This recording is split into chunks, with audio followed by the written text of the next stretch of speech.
Gagawa na naman tayo ng panibagong video, experiment kung baga tawagin. Ayan, lalagyan lang natin yung ating itlog ng sibuyas at saka sili. Napakasimple lang po nito.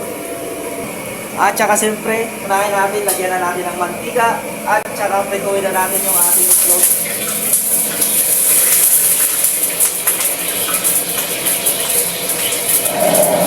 Ayan, dahil nagtatasikan galit ata sa atin yung mantika. Kaya ganyan lang po, prituin lang po natin siya ng sampung-sampo sa pagkapalit. Tayo lang, bawang lang. Ayan. At pag okay na, ihulog na natin ang sibuyas. Ayan, shoutout dyan sa mga mahihilig sa sibuyas. Alam na kung saan mahilig. Charot. Ayan, isahin lang po natin ang ating sibuyas hanggang mag golden brown para mabango talaga. Saka natin ihulog ang ating itlog ng papa mo.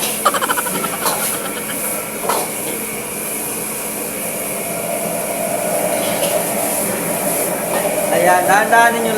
Ayan, kapag okay na, ihulog na natin ang ating sili. Ayan, sa mga mahihilig sa sili, alam na, matik. Ayan, ganyan lang po, gisa-gisay lang natin hanggang mapikon ka. Ayan, kapag sawa ka na, sige na, ihulog mo na siya. Bitawan mo na. Ayan, bitawan mo na siya at ihulog para mag-isa. Ayan, ganyan lang po kadali. Tapos syempre mag-add tayo ng timpla. Po tayo ng oyster sauce at saka syempre ang toyo ng asawa mo at saka chicken powder. Wala pa akong linagay na asukal kasi manamis-namis po yung lasa ng ating sibuyas. Yun lang po ang linagay ko. Ayan. Alog-alogin lang po natin para lalong mahilo siya.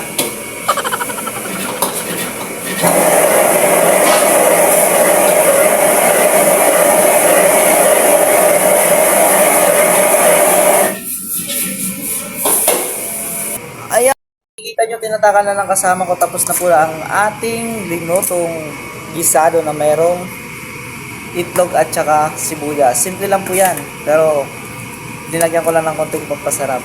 Siyempre, alam nyo na yon. Gayong mo ng asawa mo. Good morning. Good morning.